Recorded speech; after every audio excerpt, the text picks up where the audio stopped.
Welcome to Toffee TV. It is the match reaction.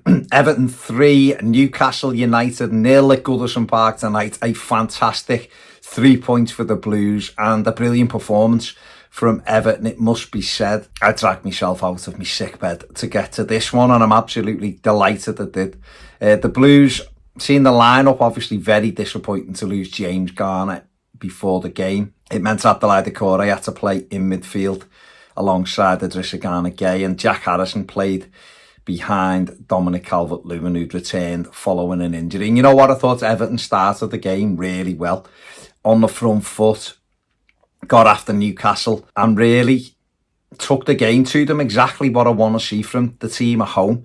Get after teams, don't sit and wait for them to do things. And I thought that was where I thought we did it wrong against Manchester United in the last home game. But tonight, we went after Newcastle. Listen, Newcastle are a good side. They're also a side with a few injuries as well, and they were there for the taking tonight. We said this in the preview, that you have to take your moments against these teams. They come and injury hit, they're playing a lot of football.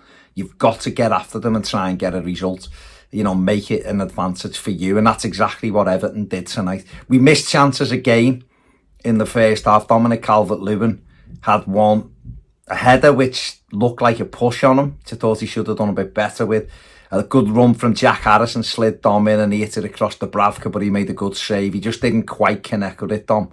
Had he connected properly back across the keeper, I think he'd have scored, but the goalkeeper's made a good save from that one.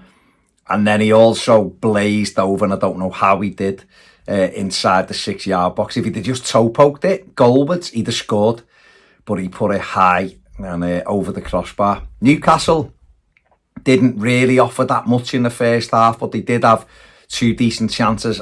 Isaac headed one wide. It didn't connect with it properly.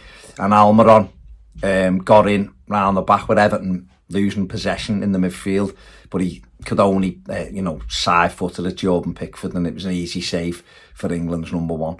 We got to half-time, and Everton had been a better side. I think Newcastle had more of the ball, but Everton had been the more creative side, shall we say. And that really put us in a position where, put me in a position of frustration, because we've been here before with home games where we've gone in at the break level and we should have been ahead. We've even gone in behind in some games where we should have taken our chances. And so I was pleased with the way we played, because we had, like I said, we've been the better side in the first 45, but to go in 0-0, I think Newcastle would have been the happier team at the break. We came out the second half, and the second half was a bit more even, I think. Although Newcastle's best chances did come from Everton mistakes, and in particular Tarkowski. I mean, one of them were trying to play out from the back. They are one of the best pressing sides in the league, and we were playing a stupid ball to Tarkowski, and Anthony Gordon took it off him, and luckily it was Almiron, I think, ends up having a shot which the goalkeeper saved comfortably. We had another one with Tarkowski where he sliced it and it ran to Anthony Gordon, and he went through and side-footed over trying to curl it in. And they were real, the moments that Newcastle looked threatening were coming from us. We had opportunities to take shots and we didn't. There was a corner to the back post, which was one. I don't know how we didn't scramble it in, but Newcastle somehow scrambled it away from the goal line before anyone could put it in. And I think, again, Everton's lack of depth, and we know this. We know we've got a lack of depth in the squad, was evident rather. Certainly with about 15 minutes to go, we were looking a bit leggy. Jack Harrison was looking tired, playing in that role off Dom. I think Ashley Young had quite a solid game on the right. With him and Seamus Coleman. Coleman had been brilliant, in all fairness, but was looking tired, and we were looking for that little bit of energy. But I think the manager probably looked across the bench, and it's like you've got Dan Juma, who hasn't been convincing at all since coming on loan, and he isn't really someone I think who was banging the door down to play. I don't think hasn't done enough when I've seen him. He's obviously not doing enough in training for the manager. We made a change. James Coleman went down. He seemed to be indicating he'd had an impact challenge, which is why he went down. And we saw him be replaced by Nathan Patterson, who came on. And Everton still tried to press. the game, in fact, to be honest, I was surprised how late McNeill scored. I thought he'd scored a bit earlier, I think maybe with the injury time.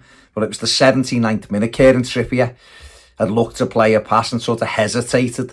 And McNeill took the ball off him and raced towards goal. Dominic Calvert-Lewin made a good bend and run to the left. And McNeill just opened up that left foot and arrowed the shot beyond Dubravka to give us the lead and to send Goodison into raptures, really. And the noise level went up. Brilliant strike from Dwight McNeill, absolutely tremendous to put us 1 up. And we then go and get a second, and it's Trippier again. We put him under pressure, and it's Harrison, I think, this time that nicks the ball off him, takes it forward brilliantly into the box, squares it for Dwight McNeill, who's got a chance to score. He mishits it, albeit it hits his foot and rolls to Doucoure, and Doucoure smashes it back where Dubravka came from to give Everton a 2-goal lead. Just before that, we'd replaced Dominic Calvert-Lewin with Beto, and we're 2-0 up in the 86th minute. And at that moment, you're thinking, right, let's just knock it into corner flags now. Ironically, Newcastle come back into the game at that point, and almost got a goal through Alexander Isaac running through and trying to dink it over Jordan Pickford, but it hit him and bounced wide, luckily.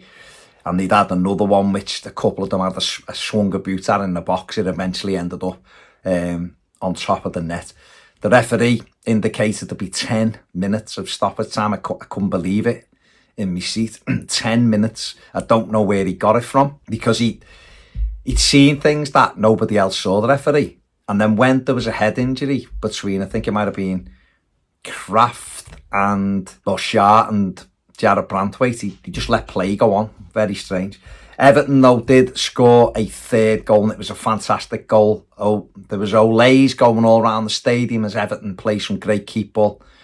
And eventually it got worked out to Nathan Patterson, and you're thinking, just drop that into the corner and let Beto get after it. But he didn't. He played a lovely little angled round the corner pass, and Beto raced through.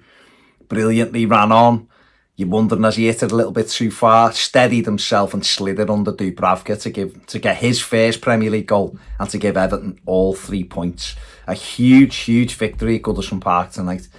Brilliant win. Listen, I fancied Everton for a narrow win tonight, but we had to get things right. We had to score the first goal, and it worked out that way. But we did take the game away from Newcastle brilliantly, and a 3-0 win. We're out the bottom 3, which is fantastic for us. And the mad thing is, with Everton, without the 10 points deduction, we'd be 6 points behind Newcastle in the table, which is shows you how well we've done of late. It's our 6th win of the season. We've won more than anybody in the bottom half, and we should really be looking for a top half finish, shouldn't we? But obviously we've got the points deduction, so we have to deal with that. But great news to be out that bottom 3. Brilliant win. 2 brilliant wins on the run for Sean Dyche, has meant 2 clean sheets as well. It's a fantastic result. Man of the match for me, I'm going to give it to Vitaly Mykolenko. I thought he was brilliant all night. I really did. Brantwaite was fantastic as well. Lots of people put a huge work rate in, huge effort in, but I'm giving it to Mykolenko. Fans are brilliant. Again, there was obviously the booing of the Premier League anthem, and also the 10 minutes holding up the corrupt banners as well. But Everton have well rewarded. It's like brilliant to see Beto score his goal. We had the wait for the VAR offside, but it was given, and he was delighted, and it means probably more to him than any other player to score at Goodison Park tonight, and he deserved it. And you see him with his celebrations at the end, how much it meant to him. So fantastic that. It's a great win, and we've got a big game on Sunday now against Chelsea at Goodison as well, and the opportunity to get another 3 points. They're a hit and miss team at the moment. It'll be a tough game again, excuse me, but hopefully we'll have James Garner and Amadou Onana back in the squad as well for Sunday to give us a bit more strength. But brilliant win tonight at Goodison Park, made up for Sean Dyche and his coaching team. We've got to get these home results going our way. We've won 2 home games in the Premier League, both 3-0, and we've won a Carabao Cup game 3-0 as well. So the goals are there. We just got to keep it going. But a fantastic win tonight against the good side. Excuse me. There you go. Let me know what you think in the comments section below. Brilliant win tonight. I'm going to enjoy it. I need a rest. I'm knackered. Take it easy. Thanks for watching. See you later.